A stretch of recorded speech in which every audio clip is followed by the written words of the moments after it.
Part 1.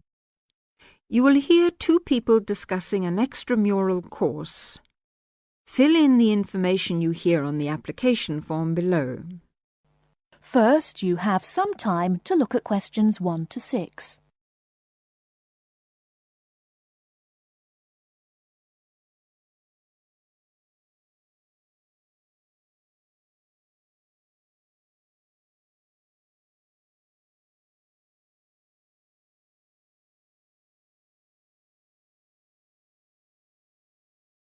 Now, here is the conversation. Hi, Jenny. What are you doing down here? Oh, hello, Steve. Well, I'm trying to fill in this form, but I'm having a bit of a struggle as I sprained my wrist playing tennis yesterday. Don't worry, I'll do it for you. Let's have your pen. Right, fire away. Let's see. I want to do the drama and theatre studies. I'd like to get the certificate. The course number is 60201. No, sorry, 202. It seems to be on Thursday at 7:30. Yes, well, we don't have to put all that down. Now, I suppose we can call you Miss? Don't be funny, and spell my name right. Well, if you'll have a name like Jenny McPherson, let's see, it's M-A-C. No, big M, small c, no A. Right, M-C-P-H-E-R-S-O-N. Yes, okay, and don't forget it's a capital P, McPherson. Now, what's your address? Well, I've just moved, so it's 6 Westway Avenue, Longford. Hang on, don't go so fast. 6 Westway Avenue where? Longford. What's next? Your phone number, daytime and evening. Well, I've only got one, as we can't have calls at school in the daytime, so put down the evening one. 605-4829. 4829, OK. And you're a teacher. How old are you? 29?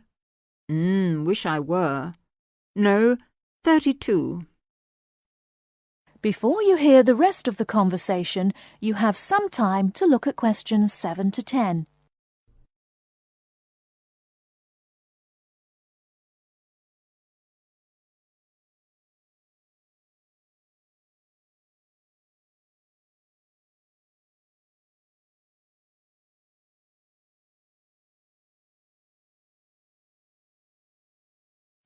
Now listen and answer questions 7 to 10.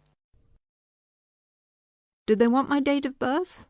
No, don't seem to. Just age. How about educational qualifications? Well, I've got a degree in English literature and a diploma in media studies. Media studies, right.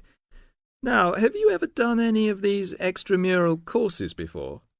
No, don't think so. Although I did do something on psychodrama once. But no, it wasn't extramural, was it? That seems to be it, except for the fee. Yes, well, that's the same for all the central courses. I think £25. I suppose I have to include it with this form. Looks like it. Do you want me to write the cheque out for you? But you'll have to sign it. That is the end of part 1. You now have half a minute to check your answers.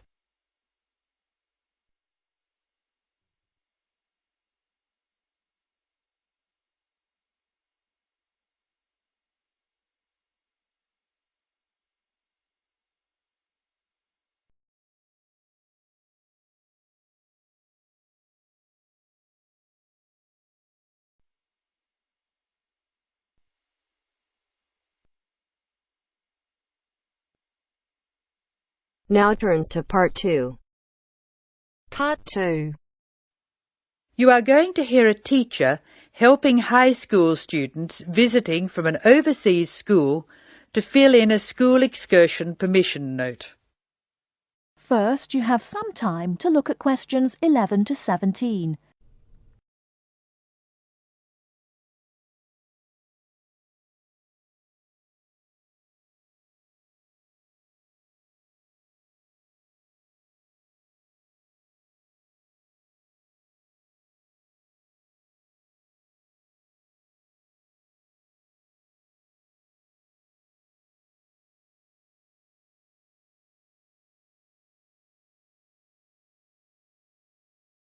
Now, listen carefully and answer questions 11 to 17.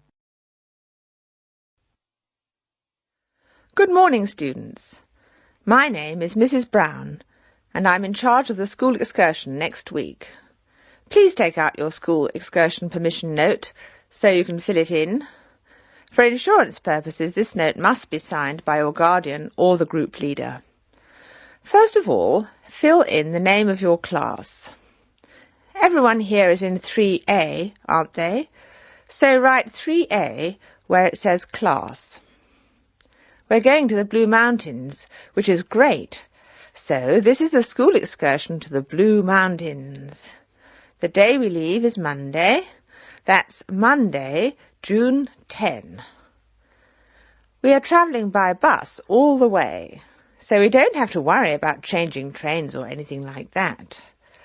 The bus will leave from the front gate at 8 a.m.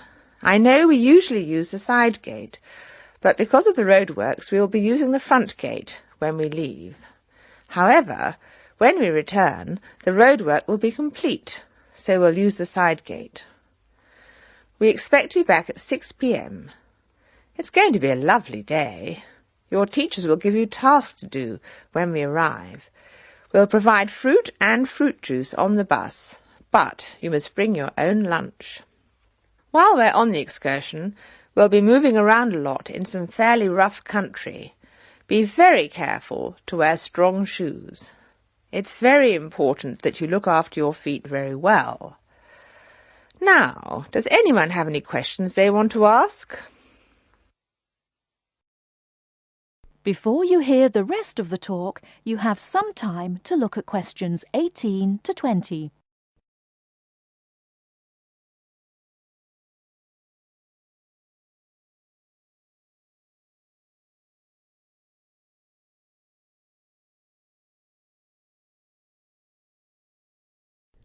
Now listen and answer questions 18 to 20. No questions? OK. I'd just like to fill in a few more details. The bus should arrive in the Blue Mountains at 11 a.m. We'll have time to do the first of our tasks before lunch. The bus is not a new one, but it does carry one piece of special equipment, a first aid kit. I certainly hope we won't have to use it, but it's nice to know it's there in case we have a medical emergency. The other class on this excursion is 3B, so I know it'll be a good day. The last time 3A and 3B went out together was a thoroughly successful excursion.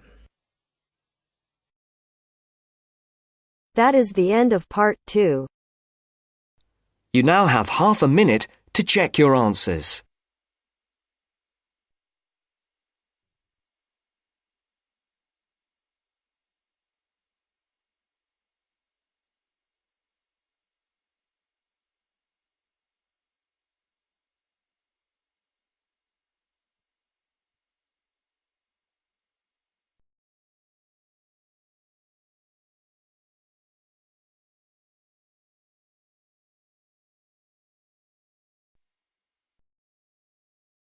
Now turns to part 3.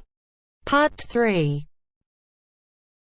You will hear two university students talking about a music course. First, look at questions 21 to 23.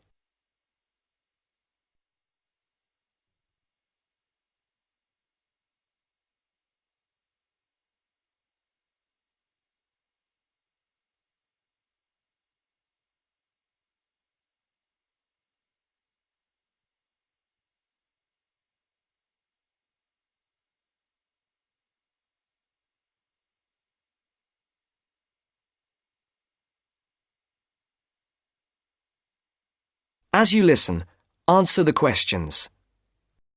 Josie, come in. How are you? I'm good. Can I get you a coffee or anything? No, that's okay. I can't stay long, but you said you wanted to talk to me about that course I'm doing this semester, Music 103? That's right. Actually, I was a bit confused because I thought you were majoring in maths. That's right, I am. I'm doing 4 maths modules this year, but it's an optional course. You just choose it if you're interested, and you can do it whatever department you're in. Why? Are you thinking about doing it? Well, I'm not sure. What are the requirements? What? The course requirements. I mean, what do I need to know about music to be accepted on it? I do listen to a lot of music, everything from hip-hop and rap to classical. And I can sing, sort of. Well, for a start, one special thing about this course is that it's distance learning. You don't actually have to be at the university to do it, and you don't have lectures. So you've got to be able to work on your own without someone telling you what to do all the time. Oh? Oh. No, that should be okay, I reckon. I'm more worried about the actual musical stuff. Like, I don't know how to read music. That doesn't matter. They don't assume that. You'll learn as you go along. How's your maths? Not too bad. Right. Some of it's quite mathematical, so you really need to be strong there. But you play the violin, don't you? I don't play anything. You don't need to. What about computer skills? You're okay there? Yes, reasonably. Does that matter? Yes, I'd say they're essential. Like I said, it's all distance learning, so it's computer-based. Before the conversation continues, look at questions 24 to 30.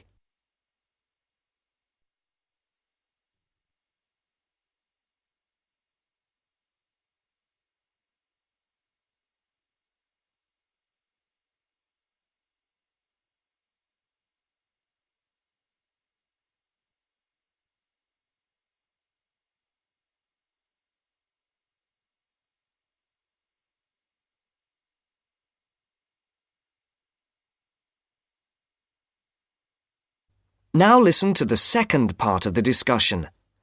What about lectures? You don't attend any. It's all online. So lots of the students aren't here in Canada at all. They're studying from home all over the world. We've got someone from my group in Jamaica and a couple from Taiwan. Oh, and some from Hong Kong as well. So, how does it work? Oh, well, there's a multimedia course website on the internet where you can listen. You can listen and watch at the same time. And of course, you can do it at your own pace. So if you don't understand something, you just go back. Or if you want some more examples of the music, there are links there to things that you can listen to. There's quite a lot of theory, but it's all done through musical examples, so it's practical at the same time. Like in the last module I did, we looked at a bit of the music from the movie Star Wars. The Darth Vader theme, you know. Dum, dum, dum, dum, dum, dum. Yeah. Yeah. Then we looked at a theme from Wagner's Tristan and Isolde. Do you know it? Written in the 1850s.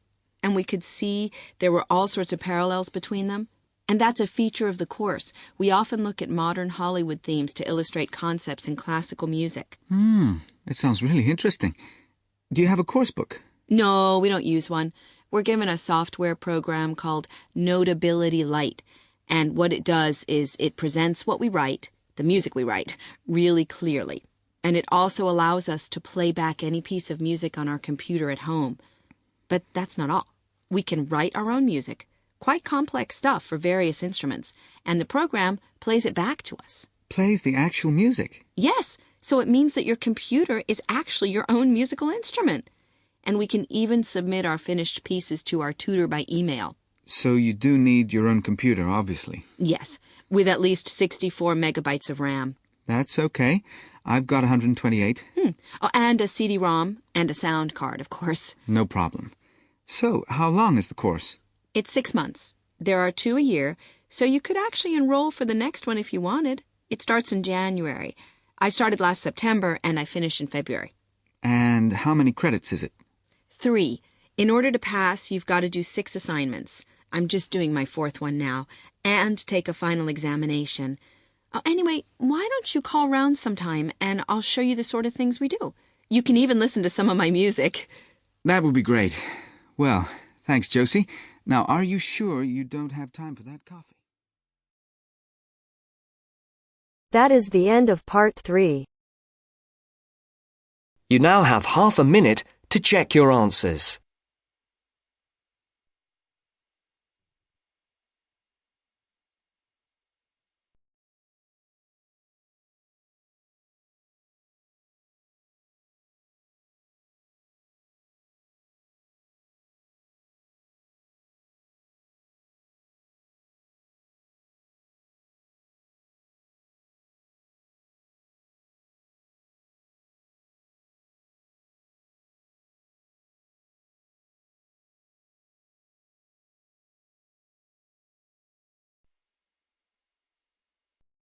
Now turns to part 4. Part 4. We'll hear a speech by the Student Union Vice President for Finance. First, you have some time to look at questions 31 to 40.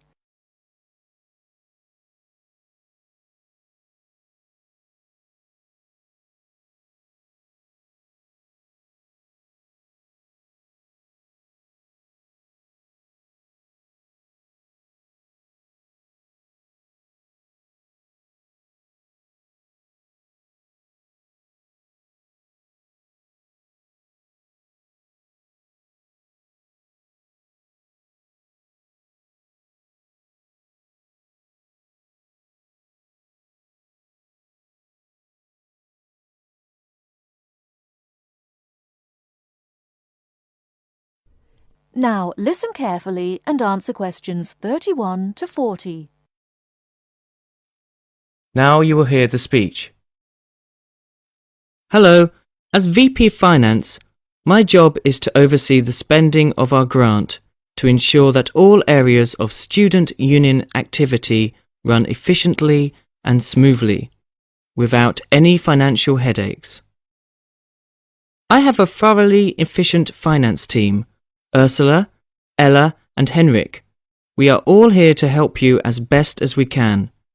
Remember that even though I administer the union's finances, it is ultimately you who has the final say in expenditure policy, either directly, through the democratic process of the general meetings, or by voicing your opinions through the Executive Finance Committee. I would like to take this opportunity to thank last year's VP Finance, Martin Curry, for his excellent work in improving the financial running of the union to what it is today. Finally, remember to enjoy yourself and to use the union facilities and services to the full. And if you're still not satisfied, come and let us know why. Extra note, in order to maximise my time as VP Finance and to give a more efficient service to students, the Finance Office will only be open to students from 11 o'clock a.m. to 1 o'clock p.m. and 2 o'clock p.m. to 3 o'clock p.m. The Cashier's Office will be open from 12 o'clock noon to 2 o'clock p.m. daily. That is the end of part 4. You now have half a minute to check your answers.